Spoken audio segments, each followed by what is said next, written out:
के लिए विवाह करने के लिए तो कर रहे हैं सारा कार्य। अच्छा, विवाह करने के लिए तो हम कर रहे हैं, विवाह का उद्देश्य क्या? विवाह क्यों करते हैं? विवाह का उद्देश्य क्या? नहीं बाबू, सारे मत उठाओ, मन से छोड़ बसानी है, खाली भी बसानी है, संसार भी इसी हिसाब से चलता है, इसी हिसाब से चलता चलेगा। बिल्कुल। अब ध्यान से सुनना, हमारे यहाँ विवाह का एक ही उद्देश्य होता है, विवाह का सिर्फ एक ही उद्देश्य होता है, राष्ट्र को उत्तम संतान देना। बात समझे ना? राष्ट्र नहीं, संतान देना एक अलग शब्द होता है और उत्तम संतान देना एक शब्द अलग होता है।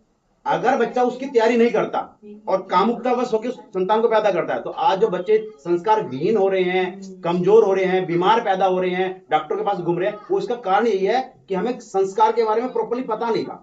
तो हमारे यहाँ पे विवाह संस्कार जब होता है ना, तो विवाह संस्कार में ये बांधे जाते थे। क्या बांधे थे? मंडप। इसे मंडप कहते हैं, जिसे मंडा मंडा आप कह रहे हो ना, ये मंडप है।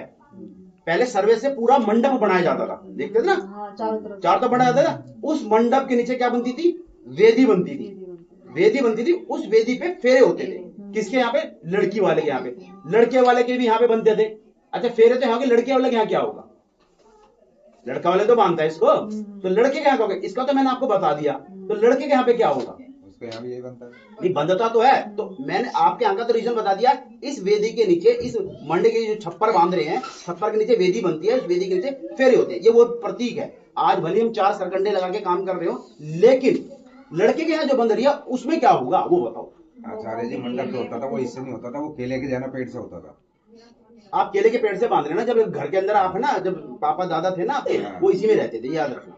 हमारा लेंटर चू गया होगा, लेकिन आज तक ये चूहा नहीं है, ये वो चीज है। केले के जाना खड़े होते थे। आपको क्या कहा मैंने? मैं मंडप की जो छपरा होता है वो बनता है इसके, 2-3 के पानी। तो बात समझे? तो लड़के के यहाँ क्यों बनता था?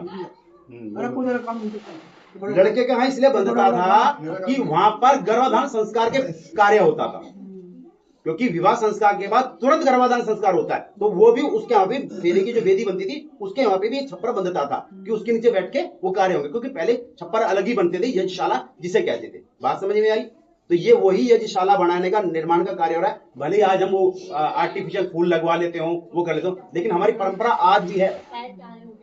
चाक पूजने से लेके चक्कू पूजने तक, और भट्टी से लेके और हमारे खाने मेहमान तक की सारे का पूजन होता है। तो वही पूजन की परंपरा आज 4 लकड़ी ने ले ली, नहीं तो पहले वो छप्पर पूरा बनता।